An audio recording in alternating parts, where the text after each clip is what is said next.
ใครเราต้องเช็คให้ดีๆกันไม่งั้นความหมายเปลี่ยนทันทีมีเรื่องทันทียิ่งถ้าเราแบบพูดใส่กดไมค์แล้วก็พูดนะเราพูดอย่างหนึ่งมันไปอีกอย่างหนึ่งพอไม่ทันได้เช็คทีนี้มันส่งออกไปโอ้โห อันนี้เริ่มแล้วนะครับ พอมาดูทีหลังอ้าวเมื่อก่อนไงเมื่อตอนอะไรนะตอนงานอะไรที่ผ่านมาที่ทำแจ้งส่งพิมพ์ข้อความนี่แหละลงไลน์กลุ่มนะให้หมู่คณะมาช่วยกันจัดการ แล้วก็เป็นชื่อครูบาอาจารย์ตามหลัง เพื่อนบอกจัดการเลยเหรอ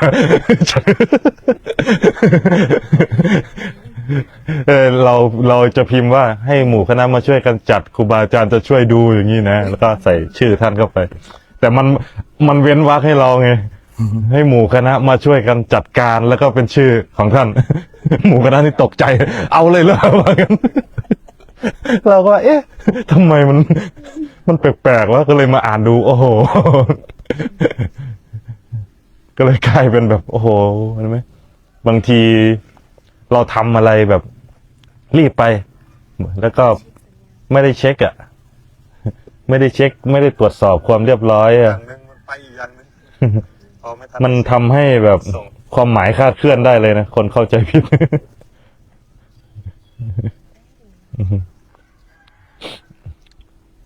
สัญญาณภาพสัญญาณเสียง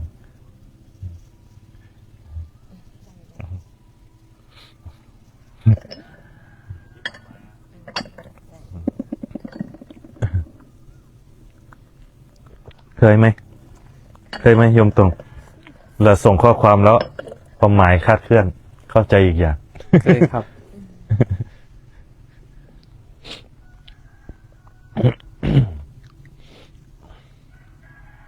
เนาะภาพเสียงโอเคเนาะคุยกัน ตอนนี้เราจะคุยกันในเรื่องอะไรล่ะ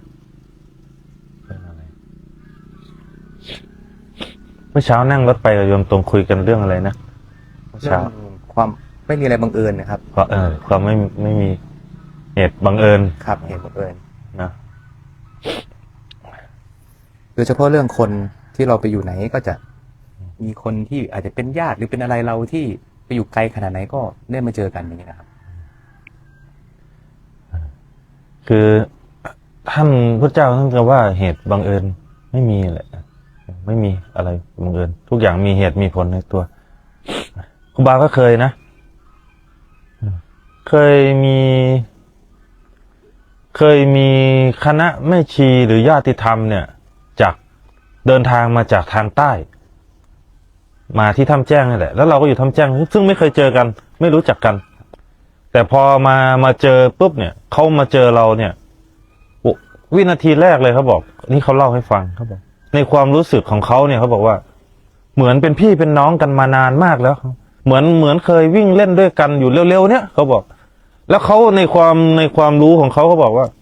พระองค์นี้ต้องชื่อนี้แน่ๆเลยว่างั้น รู้ชื่อเลยนะแม่นด้วยทีนี้เขาก็แบบยังไม่กล้าถามเพราะว่าเขาเพิ่งมาวันแรกอย่างเงี้ยแต่แววตาเขาจ้องมองแต่เราทุกวัน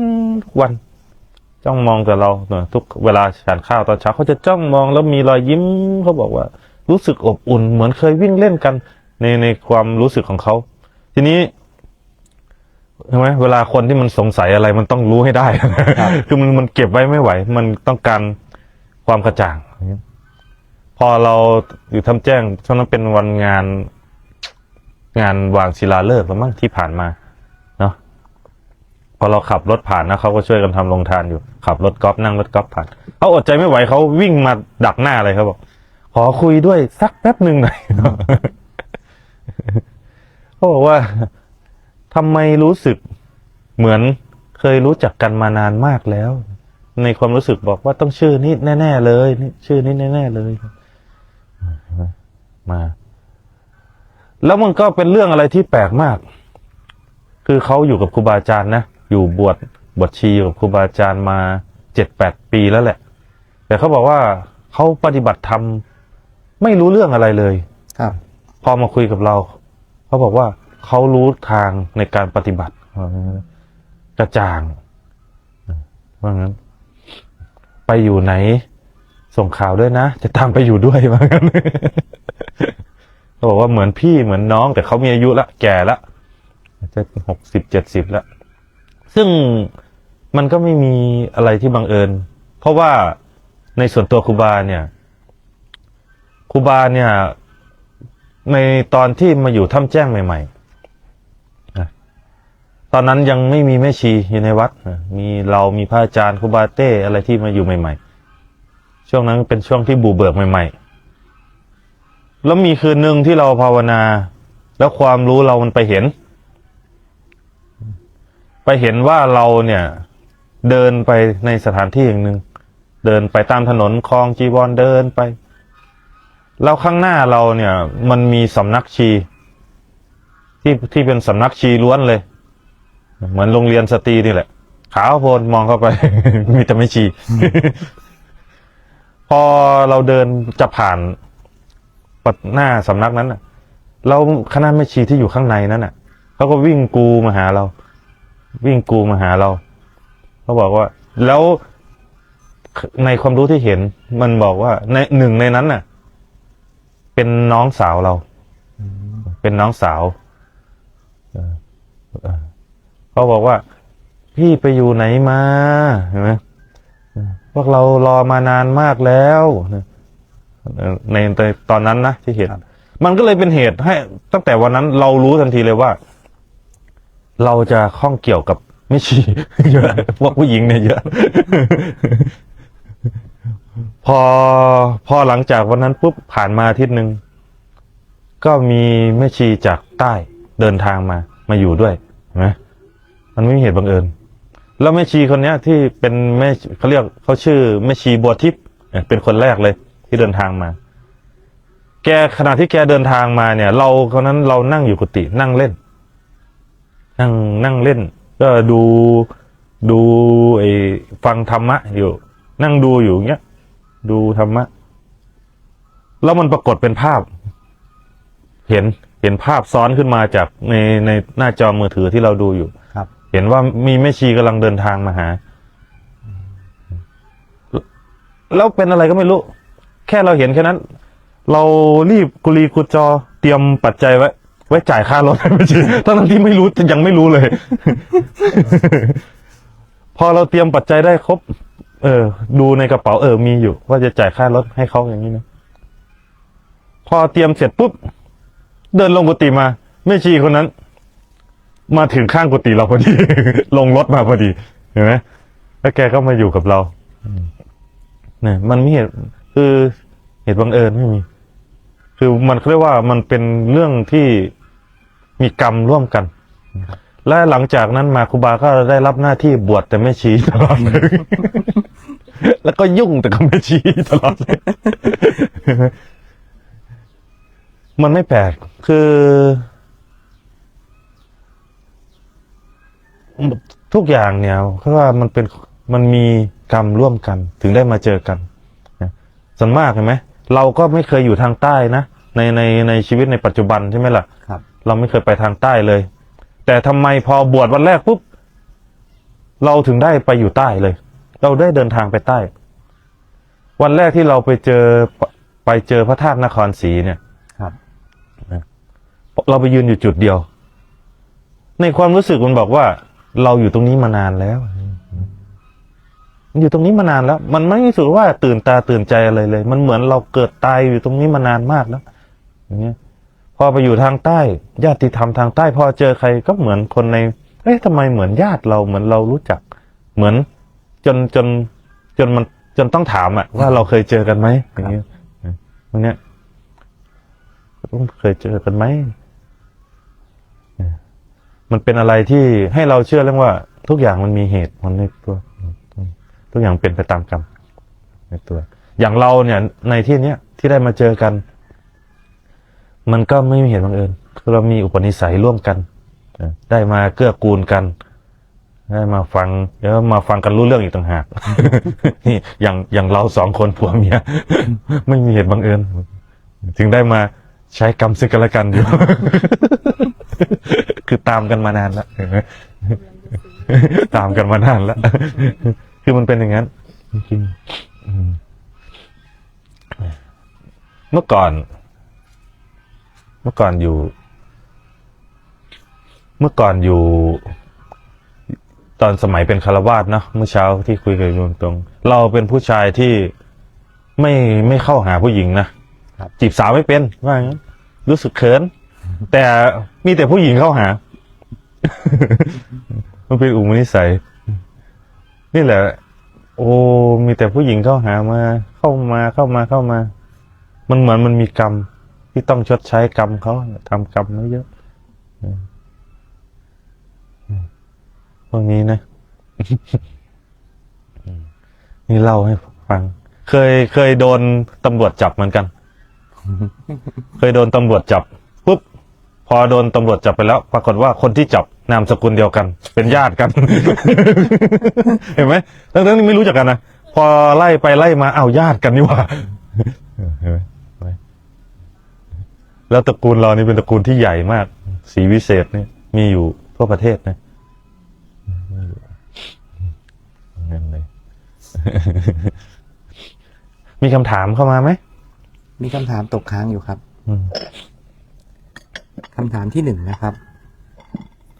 ขณะที่เรานั่งภาวนาแล้วเกิดความง่วงนอนแต่พอจะนอนจริงๆก็นอนไม่หลับครับเราควรแก้ด้วยวิธีใดหรือว่าให้ฝืนสู้กับความง่วงครับความง่วงเหงาหาวนอนตอนนี้ก็ว่าเป็นมารอันหนึ่งนะสำหรับนักภาวนาเวลาที่เราอยู่เฉยๆนี่มันไม่ง่วงนะถ้าให้ดูมือถือนี่อยู่ได้ทั้งวันให้นั่งเล่นนะนั่งเล่นไพ่อย่างเงี้ยไม่ง่วงเลย ข้ามวันข้ามคืนข้าวไม่กินก็ได้ไม่หลับไม่นอนก็ได้แต่พอจะนั่งเจริญสตินั่งสมาธิภาวนาหน่อยเอาละง่วงนอนเพราะว่าตัวนี้มันก็เป็นมารอันหนึ่งหรือว่าถีนมิทะความง่วงเหงาหานอนนี่จะเป็นข้าศึกของสมาธิมันจะคอยขัดขวางไม่ให้เราประกอบความเพียรได้ถ้าเรานั่งแล้วรู้สึกว่ามันง่วงมากเบื้องต้นให้เราฝืนเบื้องต้นให้เราฝืนซะก่อนฝืนหรือถ้ามันฝืนจนถึงที่สุดแล้วมันยังง่วงอยู่ให้เราเปลี่ยนอิริยาบถเหยียดแขนคือสร้างสัมปชัญญะความตื่นตัวขึ้นมาไม่งั้นก็ถ้าเหยียดแขนอะไรเอาน้ำลูบหน้าหน่อยให้มันสดชื่นขึ้นมาถ้าทำแล้วมันยังง่วงอยู่ก็ให้ลุกไปเดินหรือไม่ก็ให้เรานั่งรู้ลมหายใจแต่ไม่ต้องหลับตาถ้าหลับตามันจะง่วงให้เรารู้แต่ไม่ต้องหลับตามันมีอุบายงั้นก็ให้ลุกไปเดินถ้าเราเดินแล้วจนถึงที่สุดแล้วมันยังง่วงอยู่มันไม่ไหวก็วิธีแก้ก็คือแก้ความง่วงก็คือนอน นอนให้อิ่ม เพราะบางทีแล้วก็อีกอย่างหนึ่งถ้าเราไปนั่งในที่นอนเนี่ยมันจะง่วงเพราะมันเป็นสถานที่ที่คุ้นชินให้เราสังเกตดูอย่างนี้ว่าที่เรานั่งมันจะคุ้นชินถ้าเราไปนั่งในที่นอนเนี่ยคือสัญญามันจำได้ว่านี่คือที่นอนครับมันได้กลิ่นหมอนบูด ได้กลิ่นหมอนบูด มันรู้สึกหอมมันอยากเอาหน้าไปซบหมอน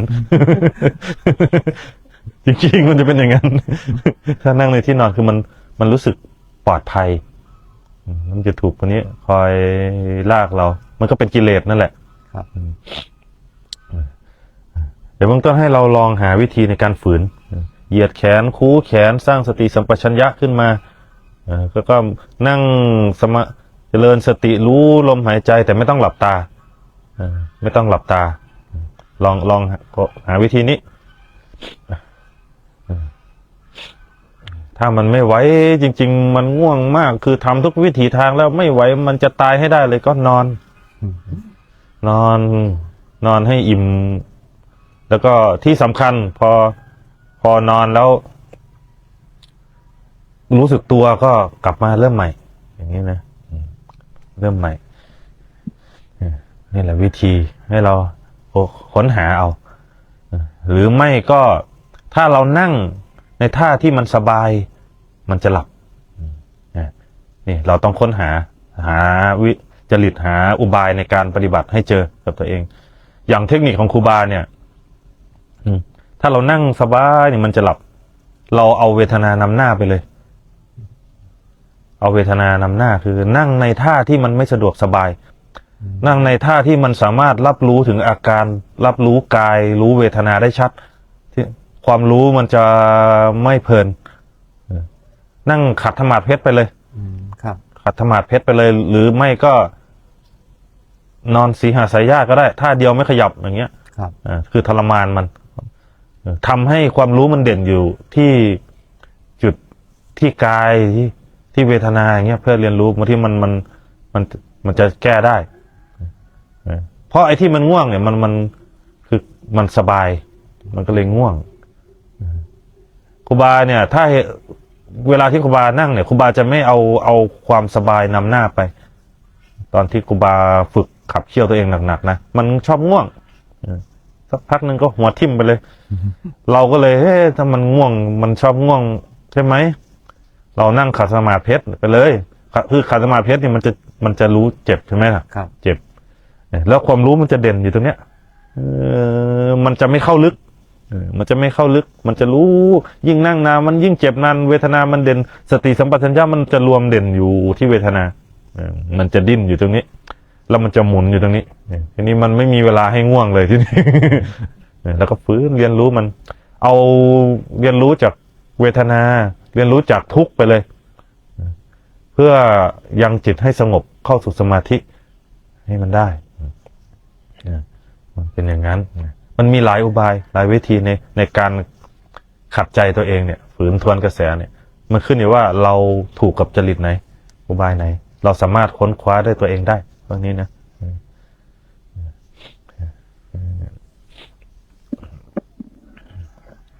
คำถามเดียวนี่ตอบคำถามไป3 ข้อเลยนะครับ แล้วนี่คำถามอีกอันหนึ่งเคยเห็นเขาพูดถึงบ่อยอยู่นะครับ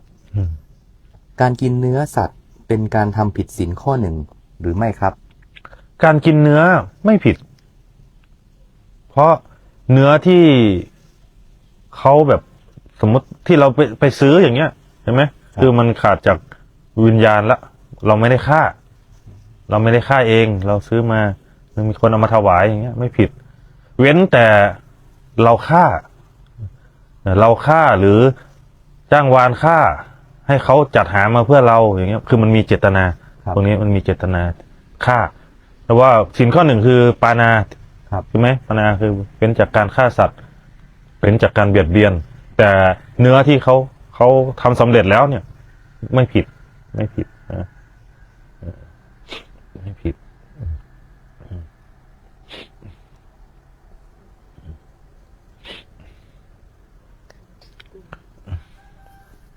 ครับทีนี้ข้อต่อไปก็จะถามเรื่องการอุทิศบุญครับถ้าอุทิศบุญไปให้ผู้ล่วงลับแล้วหากเขาไม่สามารถรับบุญนั้นได้บุญนั้นจะไปไหนครับบุญนั้นจะไปไหนก็ไม่ไปไหนก็อยู่ที่เราใช่ไหมล่ะเหมือนเราทำอาหารไปเสิร์ฟแล้วเขาไม่รับอาหารนั้นก็ไม่ได้ไปไหน อาหารนั้นก็อยู่ที่เรา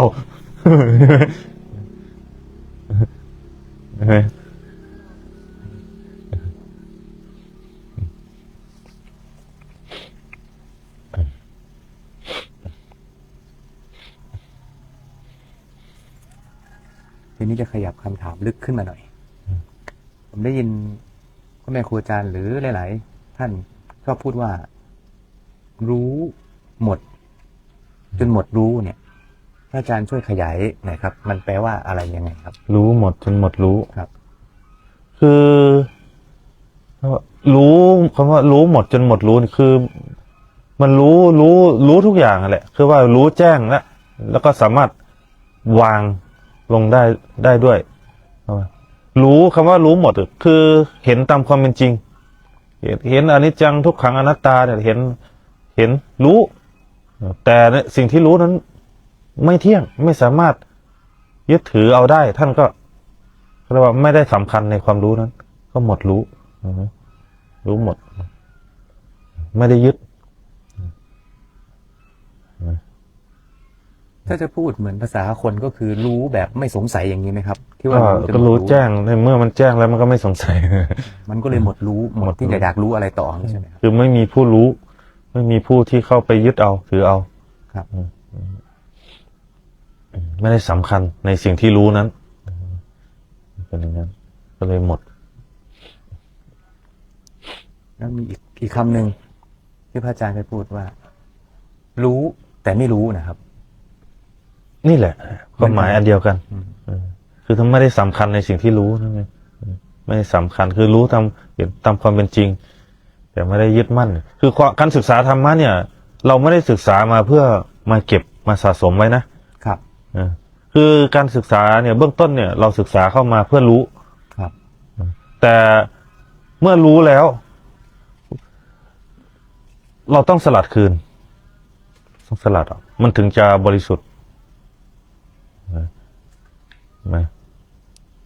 คือเห็นธรรมตามความเป็นจริง เห็นว่าไม่สามารถยึดมั่นถือมั่นไว้ได้ก็สลัดคืนคลายออกจากความยึดมั่นถือมั่นก็เลยรู้แต่ไม่รู้จะว่าไม่รู้แต่ก็รู้ ตอนนี้มันละเอียดรู้ในสิ่งที่เป็นประโยชน์เป็นโทษอะไรเป็นประโยชน์อะไรเป็นโทษรู้ท่านจะรู้ไปตามการตามเวลาอย่างนี้นะการเวลาสิ่งที่ต้องยกมาใช้ตามการตามเวลาตามสถานที่ตามบุคคลไม่ได้ยึด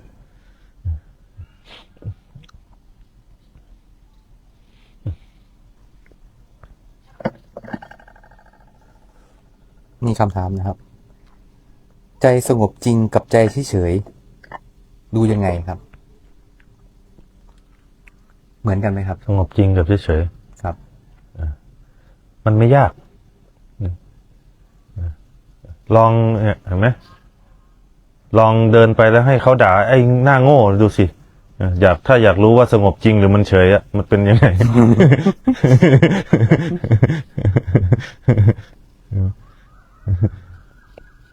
บางทีมันเฉยคำว่าเฉยเนี่ยรู้เฉยเนี่ยมันไม่ใช่ว่ามันเฉยแบบไม่รู้อะไรเลยนะคือมันรู้ตามความเป็นจริง ครับ รู้แล้วใจตั้งอยู่ในสัมมาทิฏฐิรู้ความจริงตามความเป็นจริงสามารถเรียนรู้ยอมรับได้แล้วมันเฉยคือมันรู้ทุกอย่างนั่นแหละแต่มันเฉยนั่นแหละมันสงบมันจะสงบจริงเห็นไหมแต่ถ้ามันเฉยไม่รู้อะไรเลยเนี่ยเห็นไหมมันก็จะติดอยู่กับไอ้เฉยนั่นแหละมันก็จะหมายเอาไปเลยว่าเราไม่มีอะไรละเราไม่มีอารมณ์แต่พอโดนกระทบปุ๊บหรือมีอะไรปุ๊บเนี่ยมันจะเห็นเลยเราจะรู้ทันทีเลยว่ามันสงบหรือไม่สงบเราจะเห็นเลยว่าเห็นความมีกับความไม่มีในนั้นแหละไอ้ที่มันเฉยๆนั้นให้เราสังเกตถ้าเราอยากรู้ให้เราเฝ้าสังเกตเวลามีผัสสะกระทบ ครับ นะเพราะว่าสงบจริงๆเนี่ยคือสงบจากอะไรล่ะรูปรสกลิ่นเสียงสงบจากตัณหาภาวะตัณหารูปรสกลิ่นเสียงผัสสะพวกเนี้ยคือสงบรู้อยู่กระทบอยู่แต่ใจมันไม่ขึ้นไม่ลงคือรู้แล้วก็สามารถเรียนรู้ยอมรับได้นั่นแหละสงบสามารถรับรู้ได้ทุกอย่างฟังได้ทุกอย่างได้ยินทุกอย่างสงบจริงไม่ใช่ว่าไม่ได้หมายเอาว่าไม่ได้ยินไม่ได้ฟังถึงจะเป็นสงบไม่ใช่สงบจริงเนี่ยสงบจากปัญญาที่เข้าใจความจริงตามความเป็นจริงและสามารถยอมรับกับสิ่งนั้นได้สงบอยู่ในโลกอยู่ในที่ทำงานเจอเพื่อนร่วมงานเพ้อเจ้อสอดเสียดดูหมิ่นนินทาก็สามารถเรียนรู้ยอมรับเข้าใจตามความเป็นจริงได้ไม่โกรธไม่เคียงนั่นแหละคือสงบจริงเห็นว่าใครมีอะไรก็ย่อมแสดงสมบัติสิ่งนั้นออกมาเห็นไหมนั่นแหละคือสงบจริงใจที่สงบนะ เพราะมันไม่ดิ้นออกไป ครับ มันไม่ดิ้นออกไป เพราะเข้าใจความจริงเห็นอยู่บนโลกเข้าใจโลกธรรมตามความเป็นจริงเห็นไหมโลกธรรมทั้ง8มีอะไรล่ะนั่นแหละโลกธรรมแล้วเวลาที่เราเผชิญเราก็ไม่เป็นอารมณ์ด้วย เราสามารถยอมรับได้ตามความเป็นจริงนั่นแหละคือสงบจริงไอ้ที่สงบเนี่ยคือสงบด้วยปัญญาเหมือนกับไอ้รู้เฉยๆนี่แหละเมื่อปัญญามันรู้แจ้งแทงตลอดแล้วเวลาเราสัมพันธ์กับอะไรมากระทบเราเนี่ยมันก็ไม่หวั่นไหวกับสิ่งนั้นคือมันเข้าใจความจริงแล้วมันก็เลยรู้เฉยๆสงบจริงคือสงบด้วยปัญญาไม่ใช่สงบด้วยการกดข่มสมาธิไม่ใช่อันนั้นถ้าสงบแบบนั้นก็เป็นโมหะยังขาดปัญญาต้องมาเรียนรู้กับผัสสะเวลามีคนมาด่าเราสามารถให้อภัยเขาได้ไหมเนี่ยสงบจริงถ้าเราให้อภัยเขาได้เมตตาเขาได้สงบใจสงบทันทีเลย มีคนมาพูดเพ้อเจ้อส่อเสียดถึงเราสามารถยอมรับได้ไหมไม่ใช่ว่าไปดิ้นพล่านอธิบายมันไม่จริงไม่ใช่ อันนั้นไม่สงบแต่ถ้าเรายอมรับความจริงได้เห็นไหมก็ในเมื่อความจริงเรารู้อยู่แล้วว่ามันไม่จริงก็ยอมรับได้นั่นสงบทันทีนั่นสงบจริงสงบอยู่ระหว่างความมีนี่แหละกับความไม่มีเนี่ยทุกอย่างก็มีอยู่เป็นปกติในสมมติของโลกก็เป็นอยู่แต่เราก็อยู่กับตรงนี้ได้นะสงบเพราะเข้าใจความจริงตามความเป็นจริงสงบเพราะใจยอมรับได้ยอมรับกับความจริงได้นี่คือสงบจริงเพราะมีสัมมาทิฏฐิคือความเห็นถูกที่นำพาสมมติคนจะไปหมายเอาความสงบในสมาธิความสงบคือความสงบในสมาธิเนี่ยมันเป็นความสงบที่เรียกว่ายังขาดปัญญาอยู่ในสมาธิในฌานนะแต่ถ้าเราเรียนรู้ในปัจจุบันขนาดนี้แหละเรียนรู้กับผัสสะแล้วสงบเนี่ยตัวนี้จะเป็นสัมมาสมาธิมีสัมมาสติสัมมาสมาธิอยู่ในนั้นด้วย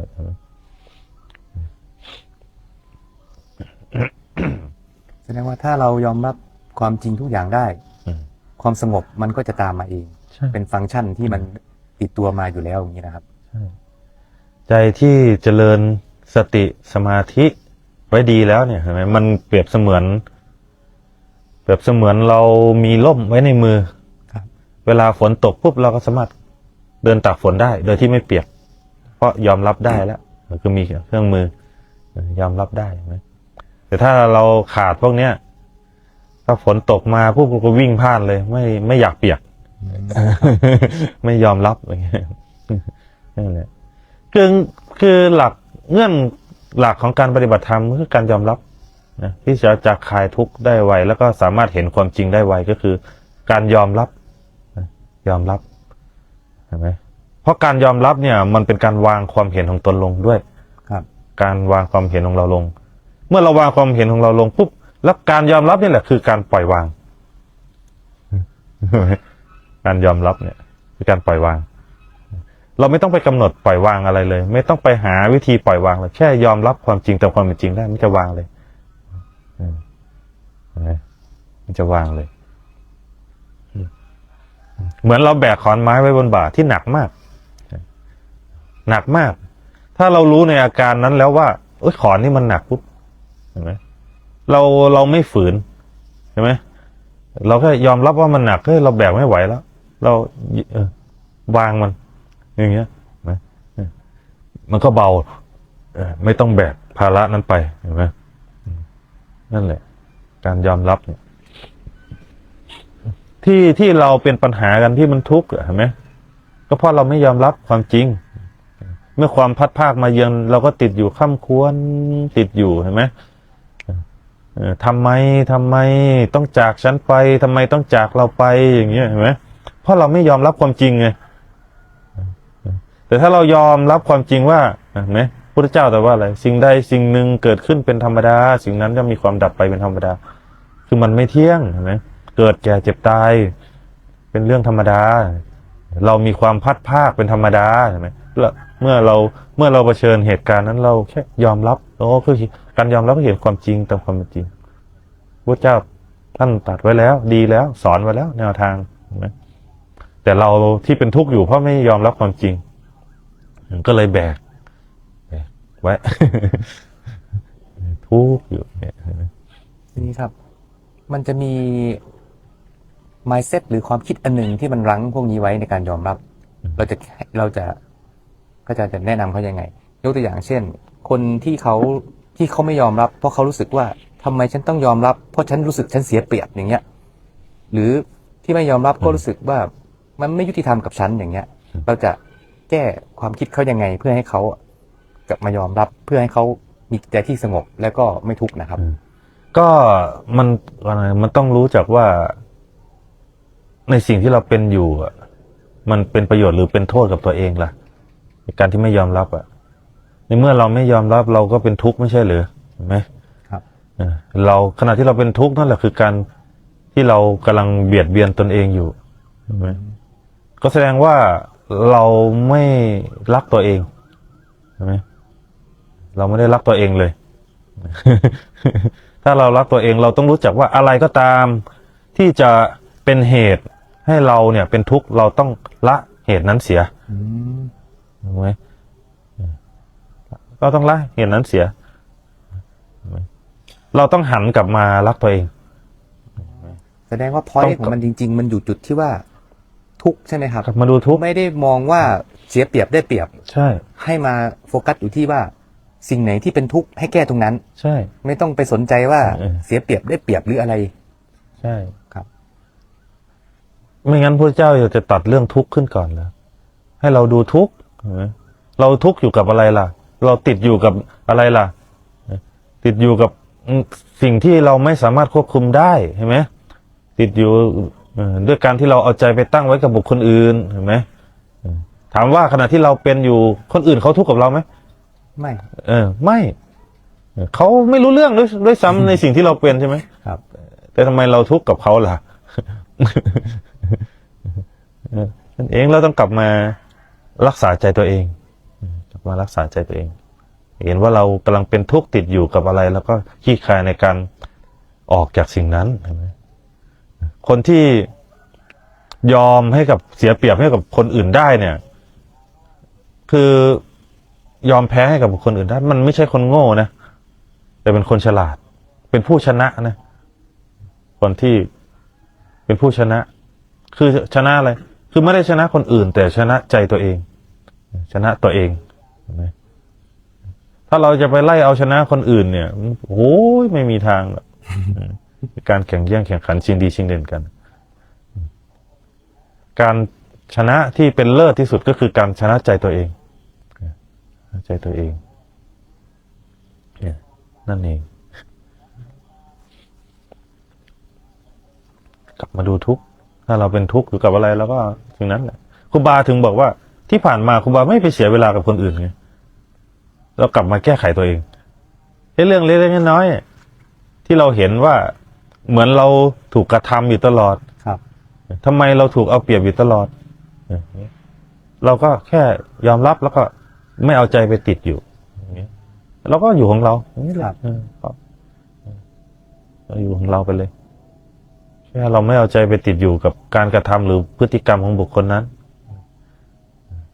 มันเป็นสิ่งเหล่านั้นเรียกว่าเป็นสมุทัยเป็นเหตุแห่งทุกข์ในการส่งออกไปแล้วกลับมาดูทุกข์ที่ใจเราแล้วก็วางซะเรียนรู้ในการยอมรับซะใครทำกรรมอะไรก็ย่อมได้รับผลของกรรมนั้นเห็นไหมเราก็ไม่ไปเสวยกรรมร่วมกับเขาล่ะใช่ไหม เราก็กลับมารักษาเหตุแห่งกรรมของเราเห็นกรรมและผลของกรรมของเราให้ดีนั่นเองกลับมารักตัวเองคำตอบที่พระอาจารย์แนะนำเนี่ยมีประโยชน์มากเลยครับ มันจริงๆการใช้ชีวิตนะถ้ารู้จักจุดแค่จุดเนี้ยก็อยู่อย่างไม่ทุกข์ได้แล้วเพราะอย่างที่บอกครับส่วนมากคนจะไปโฟกัสเหตุผลทำไมฉันต้องทำไมต้องอย่างนั้นอย่างนี้แต่ลืมดูว่าตัวเองกำลังทุกข์อยู่จริงๆแก้แค่ทุกข์ตัวเดียวเลย ไม่ต้องไปสนใจอย่างอื่นเลย แก้ง่ายๆเลยคือการยอมรับแค่นั้นเอง ใช่ ก็พ้นหมดละอย่างเงี้ย การที่เราเอาใจไปฝากไว้กับบุคคลอื่น ด้วยการหวังว่าคนนั้นจะมาด้วยการหวังว่าจะได้รับการยอมรับจากคนนั้นคนนี้เนี่ยมันเป็นนั่นก็เป็นเหตุแห่งทุกข์เหมือนกันใช่ไหมมันเป็นการเอาใจไปตั้งไว้กับบุคคลอื่น ให้เราเรียนรู้ในการยอมรับความจริงตามความเป็นจริง กลับมาอยู่กับตัวเอง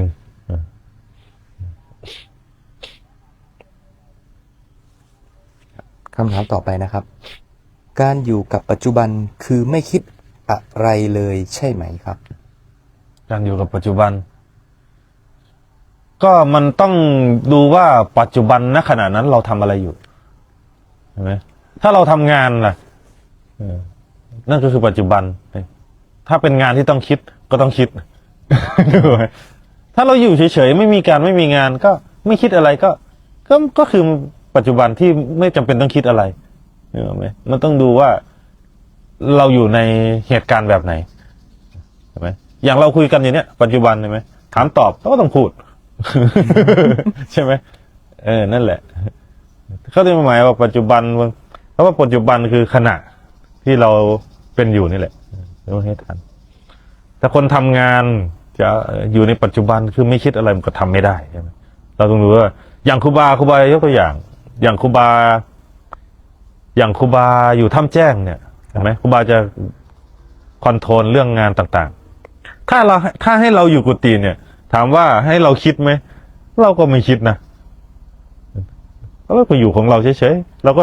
คิดทำอะไรที่เราทำอยู่กุฏิเราจะไม่คิดเรื่องงาน เพราะว่ามันอยู่คนละที่ ครับ ก็ต่อเราจะคิดก็ต่อเมื่อเราไปอยู่หน้างานเราถึงจะคิดงาน เพราะว่าถ้าเราอยู่ที่หนึ่ง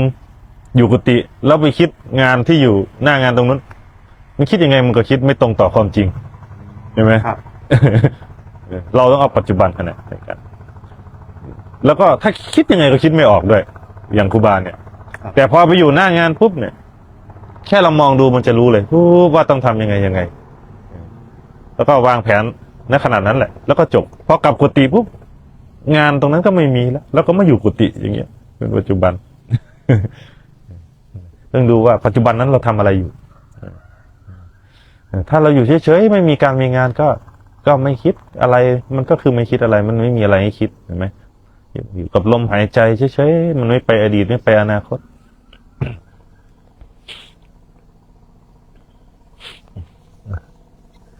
ถ้าปัจจุบันขับรถไปอย่างเงี้ยถ้าไม่คิดอะไรเลยก็ไม่รู้แหละไฟแดงเนี่ย สบายใจเลย ไฟแดงไม่รู้ละเลี้ยวซ้ายเลี้ยวขวาใช่ไหม แสดงว่าการอยู่กับปัจจุบันก็คือการอยู่กับสิ่งที่อยู่ต่อหน้าตรงนั้นแหละ ใช่ ไม่ว่าจะเป็นการทำงานหรือการอะไรก็ช่าง ใช่ แต่ถ้าเมื่อไหร่ที่เราไปคิดอยู่กับสิ่งอื่นที่ไม่ใช่อยู่ในตรงนั้น ใช่ นั่นก็คือไม่ปัจจุบันแล้ว ใช่กายอยู่ไหนใจอยู่นั่นว่าเราทำอะไรอยู่กายอยู่ไหนใจอยู่นั่นนั่นแหละคือปัจจุบัน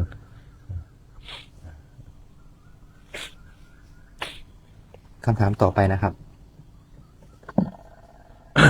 ทำงานหาเงินเยอะขึ้น แต่ใจกลับทุกข์มากขึ้น มาอยู่ด้วยกันก็ได้นะ เงินเยอะๆเอามาสร้างกุฏิเนี่ยจะสร้างอยู่5 หลังเนี่ย แล้วก็มาอยู่เองเลย คือมันเป็นอย่างนั้นแหละเห็นไหมเมื่อก่อนเราก็เข้าใจว่าเรามีทรัพย์แล้วจะดีเห็นไหมมีแล้วจะมีความสุข คือมีอะไรแล้วก็ไม่มีความสุข นี่เนี่ยจากประสบการณ์ครูบาก็เห็นอย่างนั้นนะเราแสวงหาทรัพย์มา มันเหมือนจะมี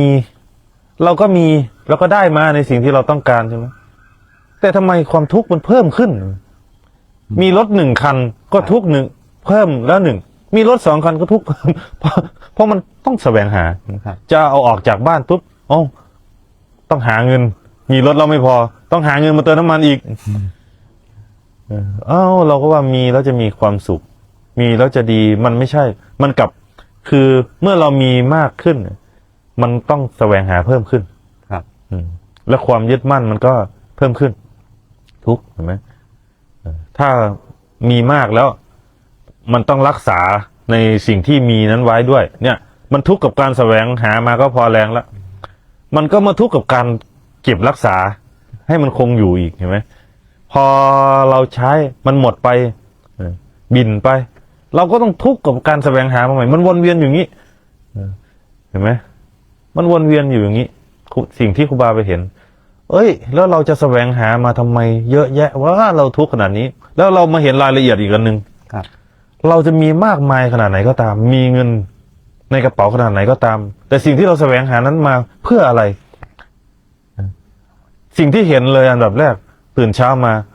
ซื้อกับข้าวกินแล้วก็ไปทำงานหาเงิน ครับ เห็นไหม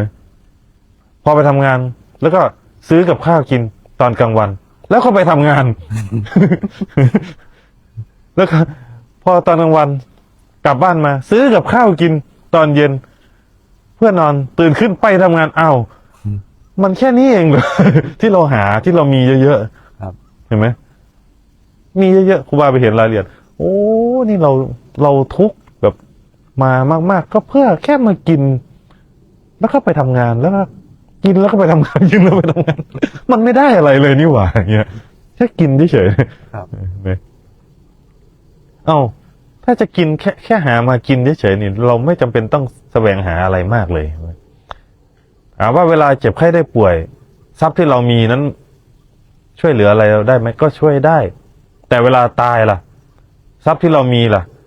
ช่วยเราอะไรเราได้ไหมไม่ได้เห็นไหมคนที่มีคือที่เป็นเจ้าสัวเป็นเฒ่าแก่อะไรก็ตายมาแล้วเป็นตัวอย่างเห็นไหมแต่ทรัพย์ทำไมทรัพย์ที่เราแสวงหามาตลอดชีวิตเนี่ยไม่สามารถซื้อชีวิตเราไว้ได้เลยว่ามาเห็นโอ้นี่เรามันโง่นี่หว่ามาทุกข์กับการแสวงหาครูบามาเห็นรายละเอียดตรงเนี้ยเห็นตั้งแต่ตอนเป็นโยมพอก่อนที่เราจะบวชมันถึงคลายออกจากการอยากได้อยากมีเราถึงไม่อยากได้อะไรไงเพราะมันทุกข์นี่แหละมันทุกข์แล้วเราเห็นรายละเอียดตั้งแต่ตอนเป็นโยมเห็นไหมใจมันเลยไม่อยากได้อะไรทุกเช้าที่ตื่นไปทำงานมันเหนื่อยมากเลยเราก็ไปเห็นพอเราไปทำก็กินข้าวแล้วก็ไปทำกินข้าวแล้วก็ไปทำอยู่กันไม่ใช่อะไรวะทำไมชีวิตมันวนคือมันไม่ได้ไปไม่ได้ว่าจะสูงขึ้นเลยครับ มันเหมือนวนกลับมาที่เดิมวนกลับมาที่เดิมแค่นั้นเองเพื่อรอวันตายแค่นั้นเองเห็นไหมมันหามาเพื่อซื้อกินเพื่อรอวันตายตรงนั้นเราก็เลยแบบคลายไม่อยากได้อะไรเลยมันคือมันเห็นแล้วมันเห็นว่ามันมีแค่เนี้ย มันแค่นี้จริงๆเพราะเราอยู่บ้านเนี่ยเราทำงานทั้งกลางวันกลางคืนครับ เห็นไหมมันทำงานหนัก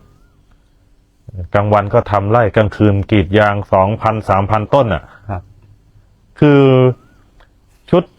เที่ยวนี่ไม่ได้ใส่เลยว่างั้นใส่ชุดทำงานตลอด24 ชั่วโมง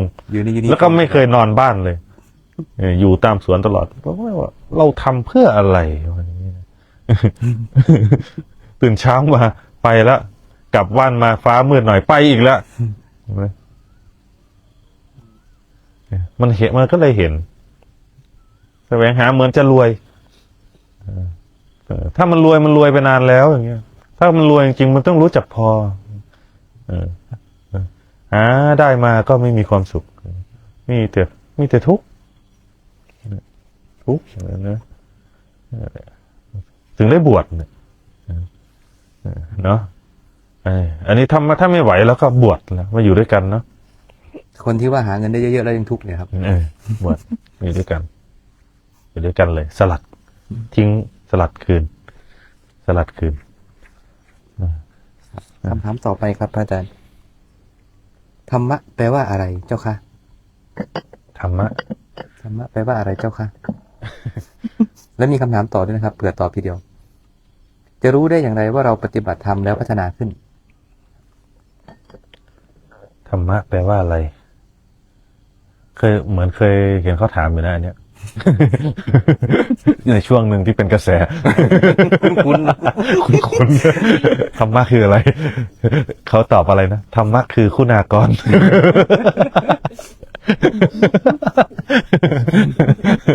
ใช่ไหม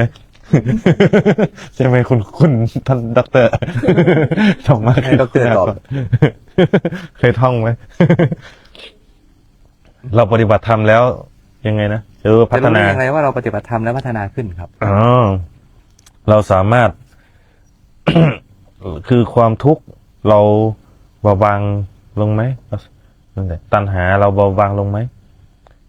ให้เราสำรวจตัวเองปฏิบัติธรรมแล้วพัฒนาแล้วเนี่ยเห็นไหม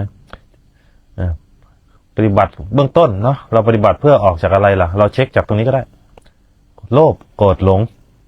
เห็นไหมเราปฏิบัติธรรมไปแล้วเห็นไหมเราสามารถยินดีในการให้การแบ่งปันผู้อื่นได้ไหมนี่คือการพัฒนาก็เมื่อก่อนมันไม่ได้อยากแบ่งปันใครนี่มีแต่แสวงหามาเพื่อตนใช่ไหมครับ ความโกรธเนี่ย เราปฏิบัติไปแล้วเราสามารถมีเมตตาใจมันเย็นถ้ามีเมตตาแล้วใจมันเย็นไม่โกรธให้อภัยได้ไหมอย่างนี้มันเช็คได้อย่างนี้เนี่ยถ้าอย่างนี้ก็คือพัฒนาปฏิบัติธรรม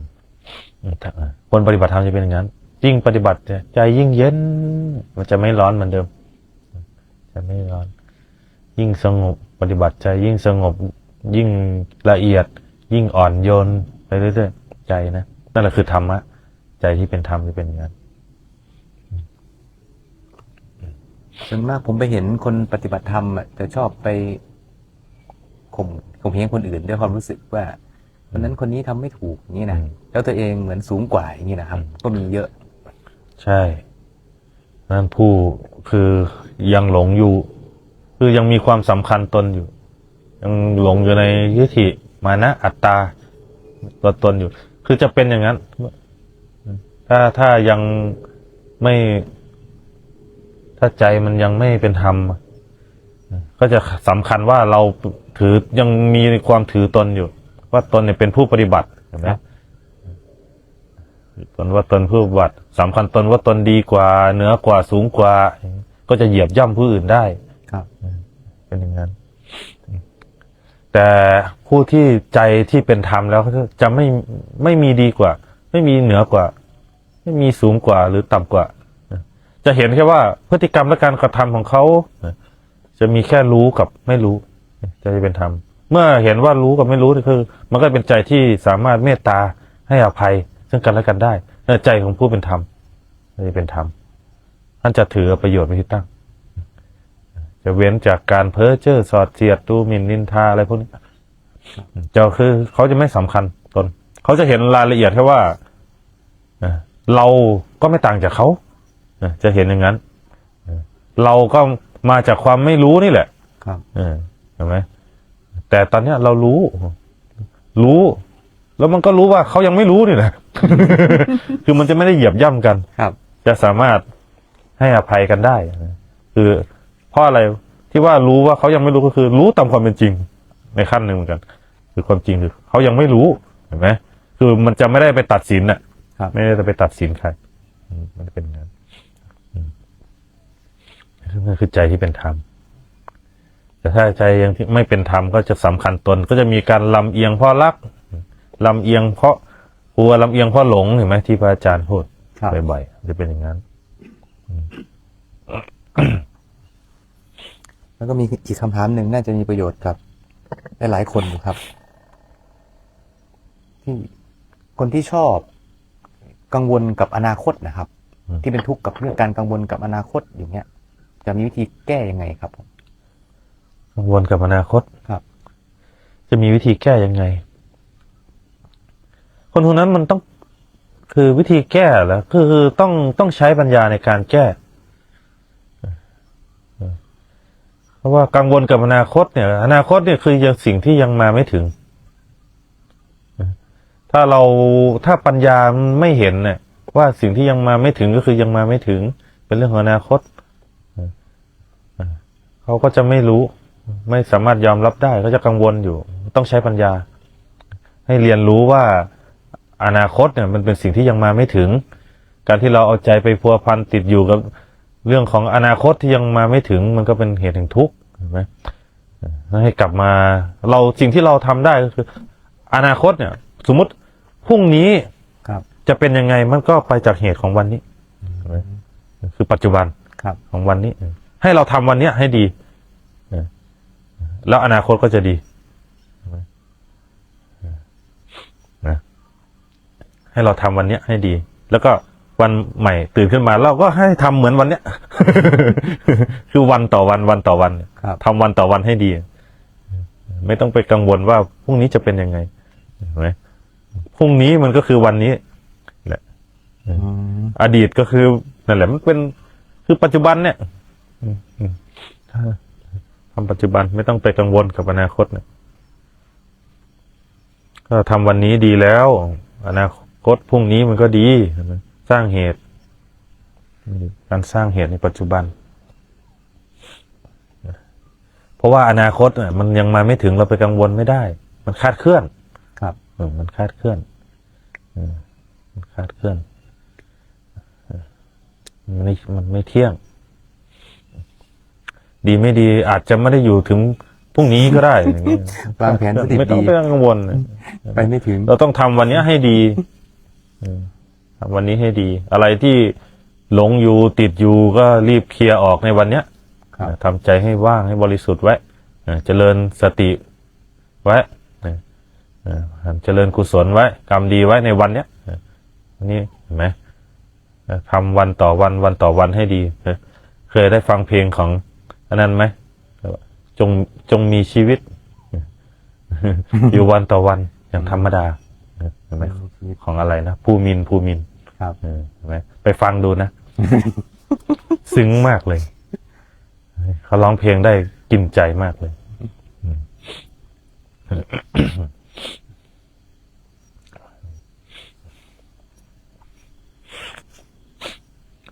ควันไฟมาจากไหน น่าจะเป็นคำถามสุดท้าย แต่น่าจะตอบยาวอยู่นะคำถามนี้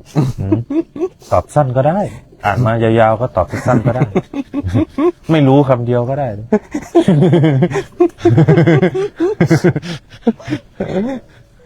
คำถามนะครับอาจารย์ สภาพความจริงที่มีอยู่แล้ว จะฝึกตนเองให้รู้ตามความเป็นจริงได้อย่างไร เจริญสติฝึกเจริญสติฝึกเจริญสติตามนั่นแหละแนวทางคำสอนเขาเรียกว่าตามอะไรล่ะฝึกนี่นะอริยสัจสี่มรรคมีองค์แปดเราจะรู้เองนั่นคือเส้นทางเดินในการปฏิบัตินะมันอาศัยการถามเอาไม่ได้หรอกมันต้องลงมือปฏิบัตินะถามเอาไม่ได้ถ้าเราอยากรู้เราต้องลงมือปฏิบัติเลยเหมือนเราอยากรู้รสแกงเราก็ต้องเป็นคนชิมเอง ครับ ครูบาเนี่ยเป็นคนประเภทนี้คือเราจะไม่เชื่ออะไรง่ายๆหรือว่ามีความถือตัวอยู่พอประมาณ ครับ ตั้งแต่ตอนปฏิบัตินะเราไม่เชื่อ แต่ก็ไม่ได้ไปค้าน ครับ ขณะที่เราปฏิบัติมาเนี่ยเวลาหมู่คณะหรือครูบาอาจารย์พูดอะไรกันเนี่ยเราจะไม่ไปนั่งอะไรแบบเซาซีเอาถามเอาเหมือนคนอื่นเขานะครับ เราจะทำอะไรอยู่ข้างๆนั่นแหละแล้วก็ฟังท่านสนทนากันเรื่องธรรมะเนี่ยทำอะไรอยู่ข้างๆแต่หูมันได้ยิน ครับ หูมันได้ยิน คือเราทำเหมือนคือเราสนใจแต่ทำเหมือนไม่ได้สนใจ ครับ อ๋อท่านคุยเรื่องนี้เรื่องนี้ แล้วเราก็พอเราแยกออกไปอยู่กุฏิไปอยู่ที่พักเราคนเดียวเราก็ไปทำไปทำตามสิ่งที่ครูบาอาจารย์เล่าแหละ ครับ ไปทำไปค้นคว้าดูว่ามันจริงไหมอย่างเงี้ยพอเราไปทำเราไปสร้างนั่นคือการสร้างเหตุเห็นไหมพอไปสร้างเหตุ แล้วผลมันประจักษ์ขึ้นมา โอ้มันรู้ตามครูบาอาจารย์มันจริงหายสงสัย ครับ หมดคำถามหมดคำพูดไปด้วย คือไม่สงสัยแม้แต่ในสิ่งที่ท่านพูด ครับ แล้วก็ไม่สงสัยในตัวท่านด้วย ครับ ในสิ่งที่ท่านพูดออกมาในตัวท่านเพราะว่าอะไร เพราะเราก็รู้ตามอยู่เนี่ย เราเห็นอยู่สิ่งที่ท่านพูดมาจากการปฏิบัติ ครับ แล้วสิ่งที่เราเห็นเราก็เห็นจากการปฏิบัติเห็นไหมเหตุและผลมันมี เมื่อความรู้กับความจริงมันตรงกันแล้วมันหายสงสัยหายสงสัยเราให้เราปฏิบัติไปเลยอย่าถ้าเราไปถามเอาล่วงหน้าอย่างเงี้ยมันจะเป็นหมายเป็นสัญญามันจะยากปฏิบัติไปเลยเราจะรู้เองบางทีเราปฏิบัติไปเมื่อเราสร้างเหตุไว้ดีแล้วเนี่ยเห็นไหมพอได้ยินได้ฟังครูบาอาจารย์พูดปุ๊บ อ้มันเห็นตามเลย ครับ เพราะว่าเราเนี่ยเห็นอยู่แล้ว อืม มันเหมือนคำพูดของครูบาอาจารย์เหมือนยืนยันคำตอบให้เรา ครับ เห็นไหมมันจะเป็นอย่างนั้นมันเกิดความลงใจ แล้วก็หมดคำพูดไปด้วยนั่นคือภาคปฏิบัติจะเป็นอย่างนั้น สังเกตไหมภาคปฏิบัติเนี่ยจะครูบาอาจารย์จะไม่ค่อยคุยกัน ครับ แต่ท่านรู้ไม่คุยกัน ภาคปฏิบัติจะเป็นอย่างนั้น แต่ในขั้นปรับความเห็นเนี่ยจะคุยเยอะ ก็เลยต้องคุยเยอะแต่ภาคปฏิบัติจริง ๆ เนี่ยจะไม่คุย มันเพราะว่าจะปฏิบัติอย่างเดียวเฝ้าดูเรียนรู้อยู่แล้วก็เหมือนมีคำตอบขึ้นมาแล้ว จากการปฏิบัติของเรา ที่ตั้งไว้แล้ว แค่รอครูบาอาจารย์ยืนยันเฉย ครับ ๆบางทีก็ไม่ต้องถามครูบาอาจารย์เทศไปปุ๊บตรงกันกับสิ่งที่รู้เลยก็เข้าใจจะเป็นอย่างนั้นครูบาก็ปฏิบัติมาอย่างนั้นไม่ค่อยถามลุยอย่างเดียว เหมือนถ้าท่านชี้ว่าเดินไปนี่นะไม่ต้องเลี้ยวไหน แล้วก็ไปอย่างเดียว มันจะลกขนาดไหนก็ลุยอย่างเดียวแต่ขณะที่เราลุยไปนี่ ครับ มันเป็นปัจจตังนี่ เรารู้ด้วยตัวเองนี่ว่า ระหว่างสองข้างทางเนี่ย มันมีอะไร ครับ ใช่ไหมมันผ่านกระบวนการเรียนรู้ของเราอ่ะเราต้องทำยังไงมันถึงจะไปถึงเป้าหมาย เนี่ย มันผ่านจากประสบการณ์ของเราเอง เราเรียนรู้กับความจริงระหว่างสองฝั่งเนี่ย ไปด้วยตัวเองใช่ไหมอันนี้รู้อันนี้หลงเมื่อหลงไปก็รู้มันรู้ด้วยตัวเองใช่ไหมขอแค่เราเดินตรงเป้าหมายคือมีเป้าหมายชัดไว้แล้วปฏิบัติเพื่อเข้าสู่ความพ้นทุกข์อย่างเงี้ย ครับ ของครูบาจะตั้งไว้อย่างนี้ก็ลุยเลย ไม่กลัวหลงด้วย เพราะเรายังมีครูบาอาจารย์อยู่ ครับ เราเชื่อครูบาอาจารย์อยู่ เชื่อพุทธเจ้าอยู่เห็นไหมเชื่อครูบาอาจารย์ เชื่อพุทธเจ้าคืออะไรพุทธเจ้าตรัสว่าทำทั้งหลายไม่เที่ยงใช่ไหมล่ะ ครับ คือไตรลักษณ์ใช่ไหมล่ะเราเห็นอะไรแล้วก็พิจารณาเห็นอนิจจังทุกขังอนัตตาถึงมันไม่เที่ยงใช่ไหมล่ะ ครับ มันก็ไม่ได้ยึดเนี่ยนี่คือเชื่อพระพุทธเจ้า ไม่มีหลง ส่วนมากคนที่หลงเพราะไม่เชื่อพระพุทธเจ้าที่มันหลงทางนะมันไปเห็นอะไรมันก็สำคัญยึดมั่นเอา อืม ว่าเป็นจริงเห็นไหมเป็นจริงแล้วไม่เป็นอนัตตาเป็นอัตตาเป็นตัวตนไปแล้วเนี่ยหลง อ๋อ นี่คือไม่เชื่อพระพุทธเจ้า คนที่ปฏิบัติแล้ววิปลาสอะไรพวกนี้จะ ใช่ เป็นอย่างนี้ไหมครับ ใช่ มันจะเป็นอย่างนั้นว่าปฏิบัติเนี่ย ถ้าเราอยากเห็นความจริงเนี่ยพระเจ้าตัดเรื่องอะไรความจริงเห็นไหมตัดอะไรขึ้นก่อนทุกข์ใช่ไหมล่ะ ครับ แล้วก็ดูทุกข์แต่อันนี้จังทุกขังอนัตตาใช่ไหมเราก็เอาสิ่งเหล่านี้แหละ เข้าจับพิจารณาเราจะเห็นเลยความจริงมันเป็นยังไง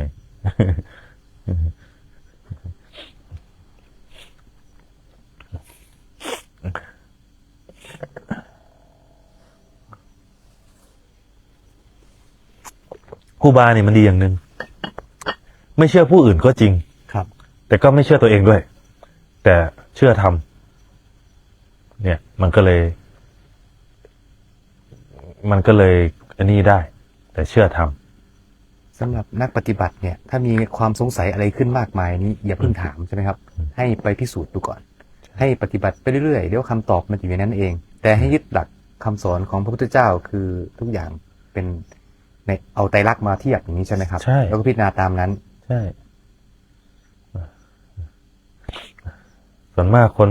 ที่หลงไปก็คือไม่ได้ไปบัติตามหลักที่พระเจ้าแสดงไว้ ครับ แต่รักเห็นอะไรก็เป็นของเที่ยงไปหมดเลย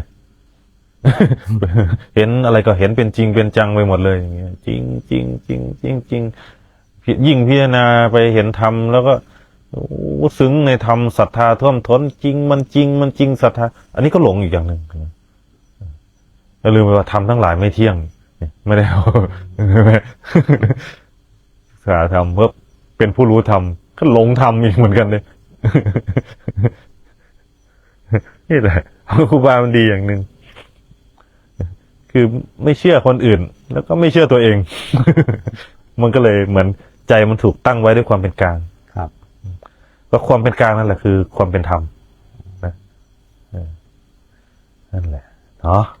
ครับ วันนี้ก็ สมควรแก่เวลา อันนี้ก็สมควรกับเวลาแล้ว